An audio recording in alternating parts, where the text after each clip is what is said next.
Hi, Timothy here. Right now I'm in Kawasaki City. It is a city that is located about 20 minutes away from Haneda Airport. So if you are on your last day, short on time, or miss your flight, and you are not sure what to do, then Kawasaki City could be your option. In this video, we are going to visit 4 delicious places that you might want to try in Kawasaki. From curry, a fusion of Chinese and Japanese cuisine, some kind of make your own noodle dish, to an all you can drink alcohol on a tap. And the food tour will begin here, at a curry shop called Spice Curry 6 Hours. Why 6 hours on the name? Because that is how long it takes to prepare the curry. And here is one of their signature curry. A plate with 3 types of curry.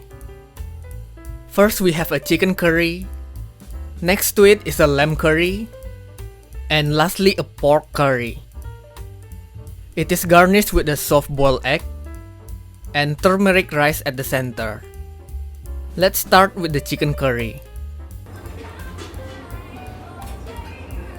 The chicken is nice and tender, but the curry is a bit sweet and sour. How about the lamb curry? The lamb is pretty strong, a lot of spices.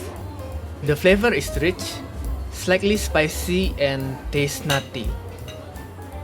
Lastly, we have pork curry.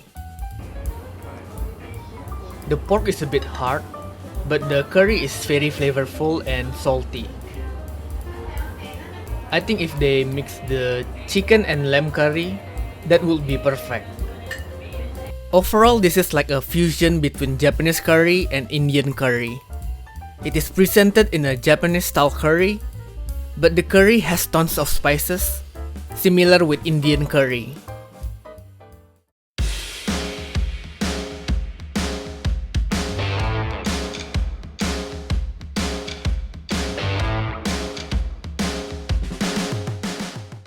Our next location is a Chinese restaurant that specializes in Mapo dishes. And we are specifically looking for the stone hot pot Mapo tofu. You might think that this is just your typical Mapo tofu.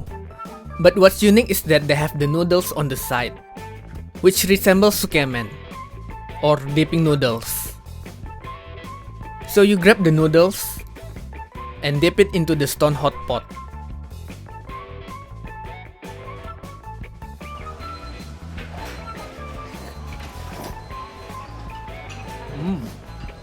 Pretty good.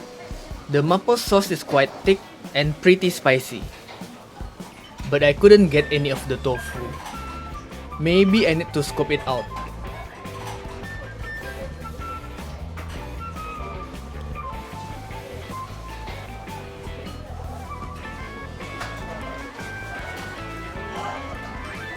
That's hot. Even though it wasn't boiling anymore, it is still pretty hot. Probably because they use a stone hot pot. But the tofu is good. It is dense but soft. It also comes with an egg soup, which is not bad to cool off. Our next location is in one of the buildings inside the shopping district, which is another Chinese restaurant.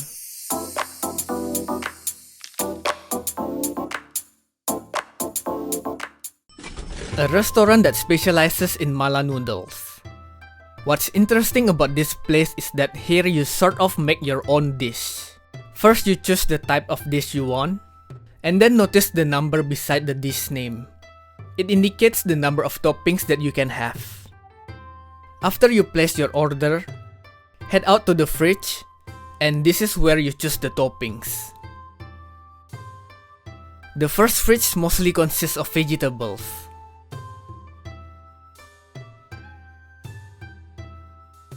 And next to it is the meat section. They have plenty of options, but it also gave me a hard time deciding which toppings to choose. And don't forget to count how many items that you've got. If it is more than the dish that you chose, there will be an additional cost for each item. After that, hand out the toppings and wait for the final products to be delivered. Let's take a look at our first dish, a dry mala noodle. It is not really dry, but it uses minimal soup or sauce compared to the other dish. I have no idea what is inside because everything is mixed in, both the vegetables and the meats. And it seems that it comes with the flat glass noodles.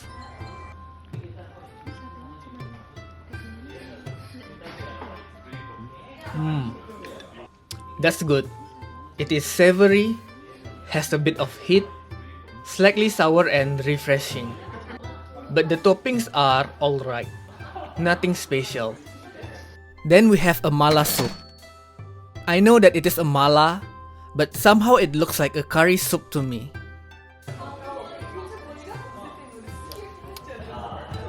The flavor is a bit different. It is salty, creamy, and it doesn't have the sourness of the other dish. Same thing with the ingredients, they are all mixed in. But what's different is the noodles. Instead of flat noodles, they use a regular glass noodles. Other than noodles, they also have skewers.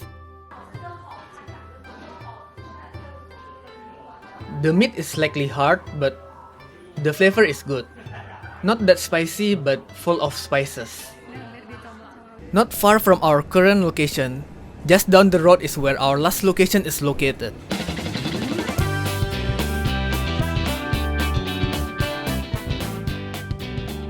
An izakaya. More specifically, an underground izakaya.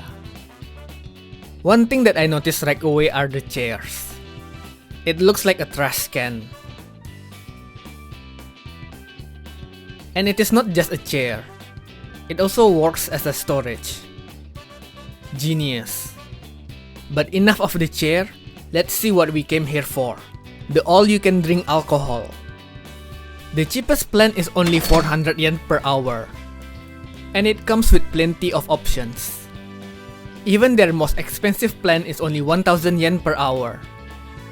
Once you have decided on the plan, you can head out to the bar, where you will find various alcoholic taps, a soft drink machine, which I will explain in a minute, and on the other side are another alcoholic taps. First you get some ice, choose the alcohol you want, open the tap, and fill it about a third of the glass. And this is when we use the soda machine. If you drink it as it is, it will hit you hard pretty quickly. It's a watered down alcohol because the alcohol is not that strong. You can check the alcohol content for each drink by the number at the bottom of the name.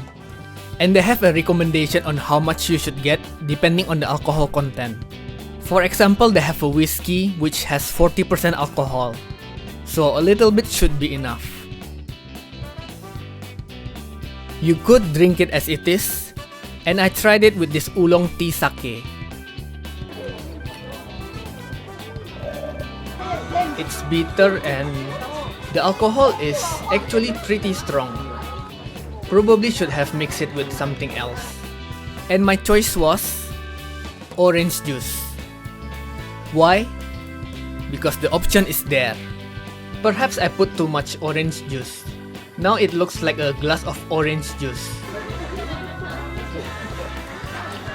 So it tastes like a slightly bitter orange juice. You can't even taste the alcohol anymore. This is good for me, because I don't drink alcohol and I only came here for the tap alcohol, just for the content. Although it is an all-you-can-drink and you can mix whatever you want, doesn't mean you should though. For example, my friend made this Earl Grey sake with vitamin C drink. It tasted horrible. An izakaya is not complete without some food. And if you come here during the happy hour, they have 50% off for the karage and the fried skin skewer.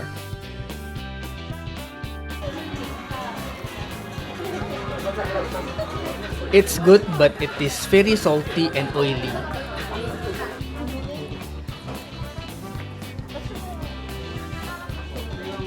Wow, that is strong. It's sweet and slightly sour.